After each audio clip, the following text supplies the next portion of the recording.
কবর ভাঙ্গিয়া গেছে, দেখে লাশ ভিতরে তাজা। আবার অনেক দূরে নিয়ে তাকে দাফন করা হইল। আবারও তিস্তা নদী কয়েক বছর পরে ভাঙ্গার পরে দেখে লাশ আবারও তাজা। আবারও অনেক দূরে নিয়ে তাকে দাফন করার পরে আবারও তিস্তা নদী ভাঙ্গিয়া যখন তার কাছে চলিয়া গেছে ভিতরের লাশ একেবারে তাজা। তৃতীয়বার প্রায় 22-23 বছর পরে কুড়িগ্রাম মাদ্রাসার সামনে তাকে দাফন করা হয়েছে। আমার মাওলা তাকে এত দামি বানায়া দিয়েছে, শুধু শরীর পচে নাই তা না, তার কাপড়ের কিছু হয় নাই। এ আমার যুবক বাবারা, আমার মুরব্বী বাবারা, কোন যুক্তিতে মনে করো একটা সুতির কাপড় 22 বছর মাটির মধ্যে পচে না? একটু যুক্তি দিয়া দেখাও, একটা যুক্তি দিয়া দেখাও। আজও তার লাশ কুড়িগ্রাম ফজলুল মাদ্রাসার সামনে।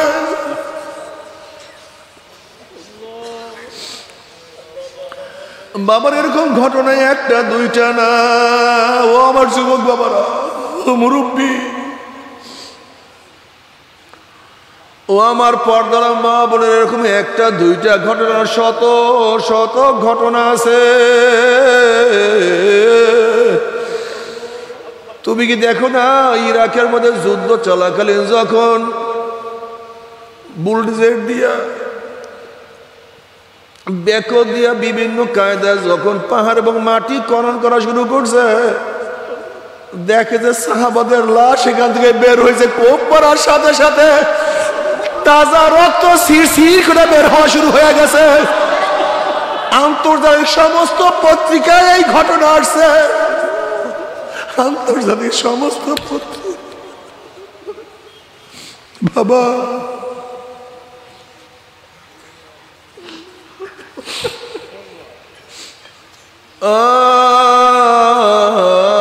আরে আমার যুবক বাবারা, ও মুরব্বী বাবারা, ও আমার পর্দার মা বোনেরা, আমি আগেই বলছি গ্রুপ দুইটা, আদমের গ্রুপ, শয়তানের গ্রুপ।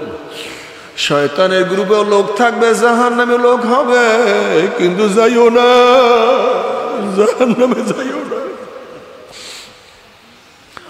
খুব খারাপ, খুব কষ্ট।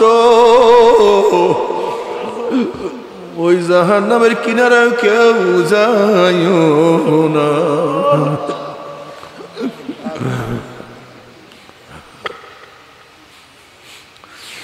বাবারে, যদি দিনদার হইয়া নেককার হইয়া কবরে যাইতেই পারো, যদি আমার মাওলাকে রাজি খুশি করিয়া কবরে যাইতেই পারো, তুমি কি দেখো নাই হাজারো আল্লাহ ওয়ালারা দুনিয়া থেকে বিদায় হয়ে গেছে, তাদের কবরের কিনারে গিয়ে কত মানুষ দোয়া করে, কত কান্নাকাটি করে, আর কত বড় লোক, কত লিডার, কত নেতা বাগানের মধ্যে পড়িয়া রইছে। কত বড় লোক, কত লিডার জঙ্গলের মধ্যে পড়িয়া রইছে, কেউ দোয়াও করে না, তাদের জন্য কেউ পানিও ঝরায় না। বাবারে, কিছু না, দুনিয়া কা দুস্তি মিসলে কাগজ ফুল হ্যায়, ज़ाहिरी में खुशनमा है, हकीकत में कुछ नहीं। কিছু না, তোমার সবচেয়ে বড় বন্ধু, সবচেয়ে আপন বন্ধুর সাথে দেখো খেলাফ কাজ করো, পরের দিন দেখবে বন্ধুই তোমার সবচেয়ে বড় শত্রু হয়ে গেছে। বাবার সাথে অন্যায় করার পরে বাবা তেজ্য পুত্র করিয়া দেয়, স্ত্রী স্বামীর সাথে বারবার অন্যায় করলে স্বামী তালাক দিয়া দেয়, মালিকের সাথে বারবার অন্যায় করলে মালিক চাকরিচ্যুত করিয়া দেয়, সরকারের সাথে অন্যায় করলে সরকার তোমাকে আমাকে জেলে ঢুকাইয়া দেয়। আর আমার মালিকের সাথে, মাওলার সাথে এত অন্যায় করলাম, ওরে মালিকের সাথে এত নাফরমানি করলাম, কিন্তু আমার মালিক তোমাকে আমাকে ভাগায় না, তোমাকে আমাকে তেজ্য করিয়া দেয় না, তোমাকে আমাকে চাকরিচ্যুত করে না। আমার মালিক ডাক দিয়ে বলে, কুলিয়া ইবাদিয়াল্লাযীনা আসরাফু আলা আনফুসিহিম লা তাকনাতু মির রাহমাতিল্লাহ, ইন্নাল্লাহা ইয়াগফিরুয যুনুবা জামিয়া। আয় বান্দা, ও বন্দা আর টাস খেলিস না, ও বন্দা আর গাজার কলকি মুখে নিস না। ওরে বন্ধা ওই জবান তো আমি সৃষ্টি করছি, ওরে বন্দা মুখের মধ্যে আর মদের বোতল উঠাইস না, ওই জবান তো আমার দেয়া।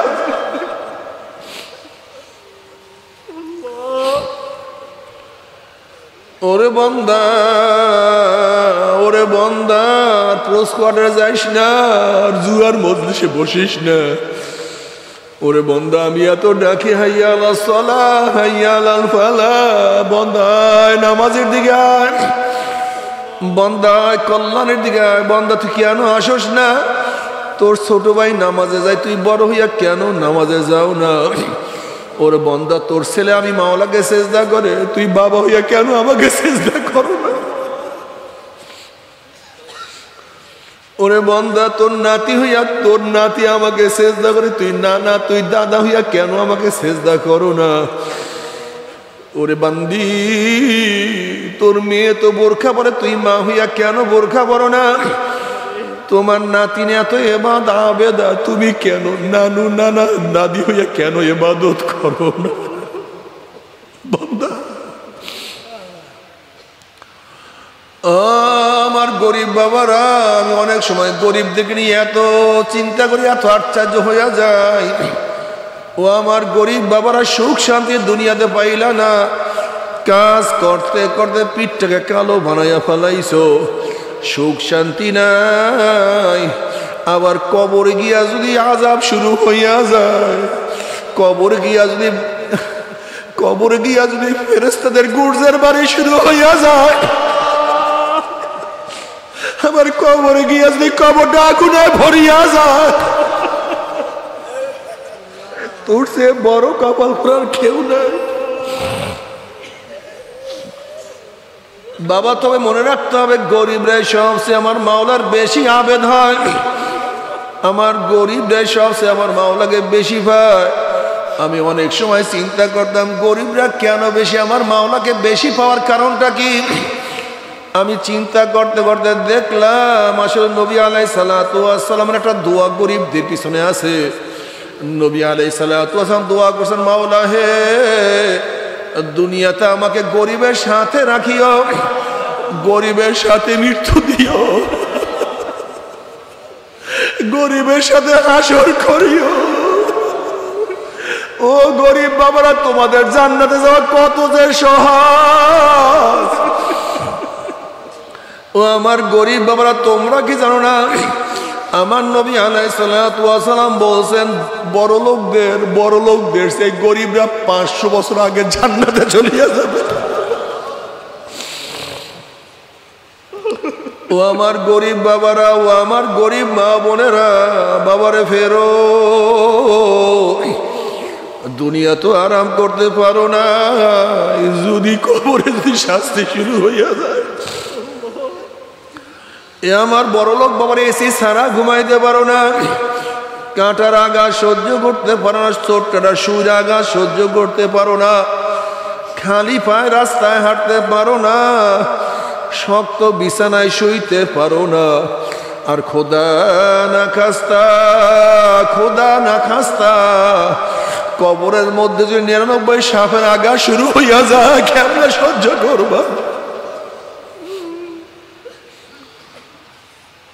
বাবার ওই শয়তান আল্লাহর কাছে ওয়াদা করছে, কসম করছে, শয়তান আল্লাহর কাছে শপথ করছে, কসম করছে, মাওলা হে যে আদমের জন্য চিরতরে জাহান্নাম হইয়া গেলাম,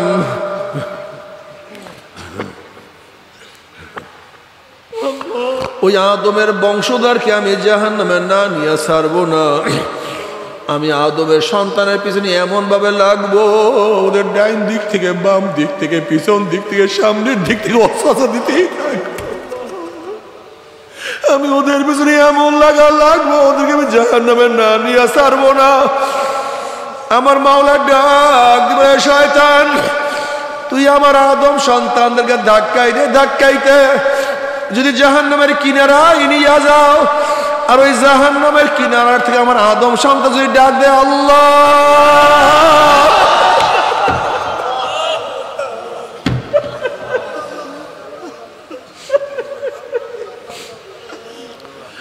ওই জাহান্নামের কিনার থেকে আমার আদম সন্তানের হাতটাকে বাড়াইয়া দেয়, ওর হাত বাড়াইতে দেরি আমি ধরতে দেরি করবো না।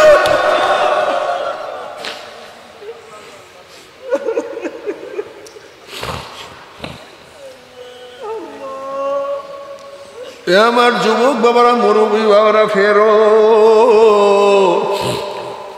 ও পুরান মুজাহিদরা, আল্লাহ নিয়ামত দান করছে, কিন্তু খবরদার নিয়ামত হারাইয়া ফেলাইও না। অনেক মুজাহিদ দেখা যায় এক সময় কত সুন্দর জিকির আজকার করতো, এখন আর জিকির আজকার করে না। কত মুজাহিদ তাকবীরুল্লাহর সাথে নামাজ পড়তো, এখন আর জামাতে যায় না। কত মুজাহিদ দেখা যায় ঠিক মতো এখন হালকা জিকিরে বসে না, মাসিক ইস্তেমায়ও যায় না।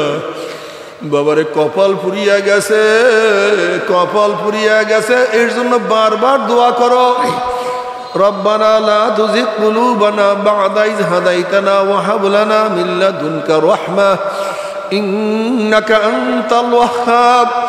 মাওলা হেদায়েতের মালা পরায় হেদায়েতের মালা ছিঁড়িয়া ফেলাইও না। মাওলাকে তোমার দরজা পরিচয় দেওয়ার পরে তুমি গোপন হইও না, তোমার কাছে টানার পরে তুমি লাথি দিয়া ভাগাইয়া দিও না।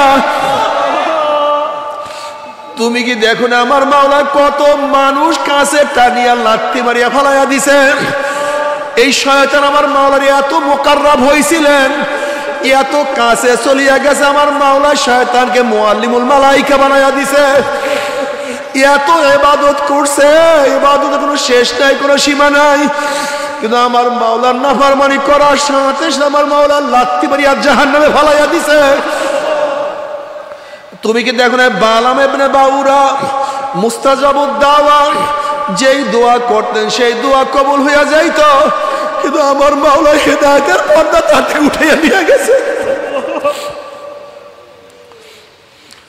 আমার মাওলা হেদায়েতের মালা ছিন্ন করিয়া ফেলাইছে।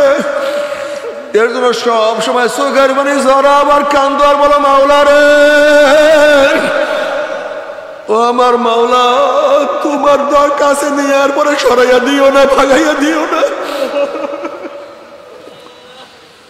তুমি কি দেখো না কত মানুষ এক সময় নামাজ পড়তো, এখন আর নামাজ পড়ে না। তুমি কি দেখো না কত মানুষ এক সময় দাড়ি রাখছে, আবার দাড়ি কামাইয়া ফেলাইছে। তুমি কি দেখো না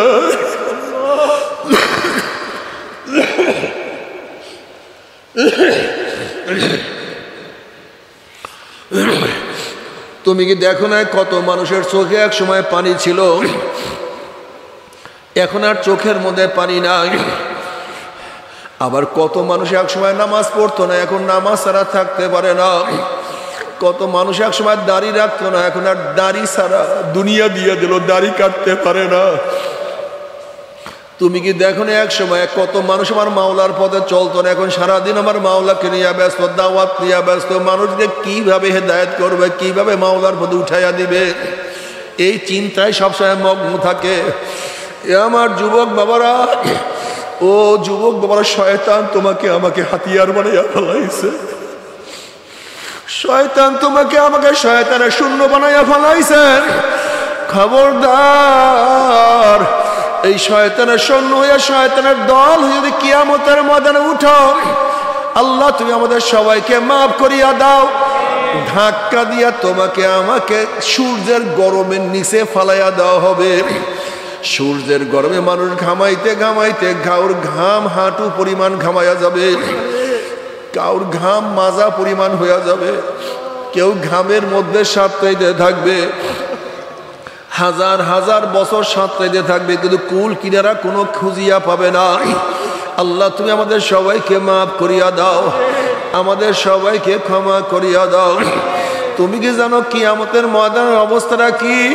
ইয়াউমা ইয়াফিরুল মারউ মিন আখিহি ওয়া উম্মিহি ওয়া আবিহি ওয়া সাহিবাতিহি ওয়া বানি। যেই দিন আপন ভাই ভাই পরিচয় দেবে না, মা ছেলের পরিচয় দেবে না, ছেলেও মার পরিচয় দেবে না, বাবা ছেলেকে সাহায্য করবে না, ছেলেও বাবাকে সাহায্য করবে না, বন্ধু বান্ধব সব লাপাত্তা হইয়া যাবে, নেতারা সব হারাইয়া যাবে। তুমি কি বুখারীর মধ্যে রওয়ায়াত দেখো নাই? ওয়াকুল ইব্রাহিম খলিলুল্লাহ নাফসি নাফসি মুসা কালিমুল্লাহি নাফসি নাফসি, ঈসা রূহুল্লাহি নাফসি নাফসি। সমস্ত নবীরা বলবে মাওলা আমাকে বাঁচাও, আমাকে বাঁচাও, আমাকে বাঁচাও। এই মুহূর্তে জনাব মুহাম্মদুর রাসূলুল্লাহ সাল্লাল্লাহু আলাইহি ওয়াসাল্লাম সিজদায় পড়ে বলবে মাওলা তোমার ইজ্জত জালালের কসম খাইয়া বলতে আছি, আজকে ওই জাহান্নাম তোমার একটা উম্মতকেও খাইয়া ফেলায়, আমি কিন্তু তোমার হাবিব জান্নাতের মধ্যে ঢুকবো না।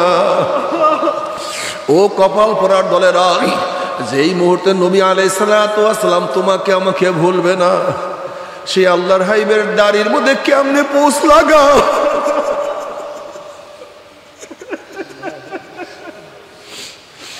বাবারে কিয়ামতের ময়দানে যখন তুমি আমি উঠবো, যখন নবী আলাইহিস সালাতু ওয়াস চেহারায় দাড়ি দেখবা, আমার চেহারায় দাড়ি নাই, তোমার কি লজ্জা লাগবে না? আমার কি লজ্জা লাগবে না? আবার নবী আলাইহিস সালাতু ওয়াস সালাম যখন আমাদের চেহারার দিকে তাকাইবে, চেহারার মধ্যে দাড়ি নাই, তখন কি নবী কলিজায় ব্যথা লাগবে না? আমার সাজে তুই সাজতে পারলি না, আমার চেহারার মতো চেহারা বানাইতে পারলি না, আমার হুকুম তুই মানতে পারলি না, তখন কি আমার নবীর কলিজায় কষ্ট লাগবে না? মনকে বুঝো রে মন, আমার স্ত্রী বেজার হয় হোক, আমার বন্ধু বেজার হয় হোক, আমার সমাজ বাজার হয় হোক, সবাইকে দুনিয়ার মধ্যে ব্যথা দিতে পারবো, কিন্তু কিয়ামতের ময়দানে আমার নবীর কলিজা আমি ব্যথা দিতে পারবো না। আমি ওয়াদা করলাম সব বেজার হয় হোক, সবাই চলিয়া যায় যাক, আজকের থেকে আমি আর দাড়ির মধ্যে পোষ মারবো না ইনশাআল্লাহ। কে কে রিয়াদ করে নারায়ে তাকবীর, নারায়ে তাকবীর। আল্লাহ তুমি কবুল করিয়া নাও। বাবারে তুমি দাড়ি রাখিয়া দেখো কত মজা। এখন তোমার দাড়ি কাটতে ভালো লাগে, তুমি যদি দাড়ি রাখিয়া দাও তখন দেখবা গোটা দুনিয়া দিলেও তুমি দাড়ির মধ্যে পোষ মারতে পারবা না। এখন তোমার কাছে দাড়ি খারাপ লাগে, তুমি দাড়ি রাখো, দেখবা তোমার কাছে দাড়ি সবচেয়ে ভালো লাগবে। এর মূল কারণ হলো তোমার চক্ষুটা শয়তানের চক্ষু হয়ে গেছে। ওই শয়তানের চক্ষু সুন্নাতকে পছন্দ করে না, শয়তানের চক্ষু ফরজকে ভালো মনে করে। ওই শয়তানের চক্ষু ইসলামকে পছন্দ করে না। যখন ওই চক্ষু দুটো আমার মাওলার চক্ষু হয়ে যাবে, দ্বীনের চক্ষু হয়ে যাবে, তখন দেখবে চোখের মধ্যে সুন্নাত ছাড়া ভালো লাগে না। আল্লাহ পাকের হুকুম দেখতে এত সুন্দর, এত মজা, যেই মজা কেউ কাউকে বয়ান করতে পারবে না। আল্লাহ তুমি কবুল করিয়া নাও। নবী আলাইহিস সালাতু ওয়াস সালাম ইয়া উম্মতি রব্বি হাবলি উম্মতি। আল্লাহ আমার উম্মতের উপায় কি?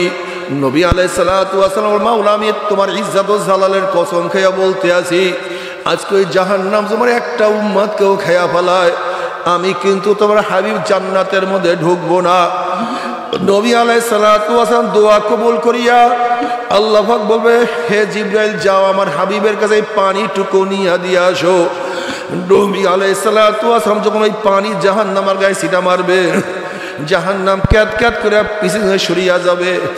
নবী আলাইহিস সালাতু ওয়াস সালাম বলেন, মাওলা হে, যে জাহান্নামকে লক্ষ লক্ষ ফেরেশতারা ধরিয়া রাখতে পারে না, এ আবার কোন কুদরতি পানি, কোন আশ্চর্য পানি, যেই পানি মারার সাথে সাথে জাহান্নাম পিছনে সরিয়া গেল। আল্লাহ পাক ডাকলেন, হাবিব গো, এই পানি কোন আশ্চর্য পানি না, কোন কুদরতি পানি না, এই পানি হলো তোমার গুনাহগার উম্মতের চোখের পানি। বাবারে, সন্তান মারা গেলে চোখের মধ্যে পানি আসে, পরীক্ষায় ফেল করলে চোখের মধ্যে পানি আসে, আজকে দুনিয়ার মামলায় পড়লে চোখের মধ্যে পানি আসে, আর আখিরাতের 5টা মামলায় যে পড়িয়া গেলাম, ওই মৌয়াতের মামলা, কবরের মামলা, কিয়ামতের মামলা, ওই মিজান পুসরাতের মামলা, চিন্তা তো চোখে পানি আসে না। আইনাইয়া হাল্লা তাবকিয়ানি আলা জানবি, আইনাইয়া হাল্লা তাবকিয়ানি আলা জানবি, তানাসার উমরি মিয়াদি ওয়ালা আদরি। আফসোস, আমার চক্ষু দিয়ে আমার গুনার কথা স্মরণ করিয়া কেন কান্দো না? ও চক্ষু, আমি এত নামাজ কাজা করছি তোর কি মনে নাই? ও চক্ষু, আমি এত রোজা সারিয়া দিছি তোর কি মনে নাই? ও ও চক্ষু আমি এত মদ পান করছি, এত গাঁজা সেবন করছি, তোর কি ইয়াদ নাই? ওরে চক্ষু আমি এত ঘুষ গ্রহণ করছি, এত সুদ গ্রহণ করছি, তোর কি একটু খেয়াল নাই? ওরে চক্ষু এত হারাম গুলো কবিরা গুনাহ করছি, তোর কি মনে নাই? তুই কেন কান্দো না? তানাসার উমরি মিয়াদি ওয়ালা আদরি। ওরে চক্ষু অথচ আমি আমার সামনে কবরের কিনারায় চলে আসলাম, আমি আমার সামনে কবরের কিনারায় চলে আসলাম, কিন্তু কোনো কিছু হিসাব মিলাইতে পারলাম না। আল্লাহ তুই আমাদের সবাইকে মাফ করিয়া দাও। এরপর আল্লাহ পাক কাউকে জান্নাতের ফয়সালা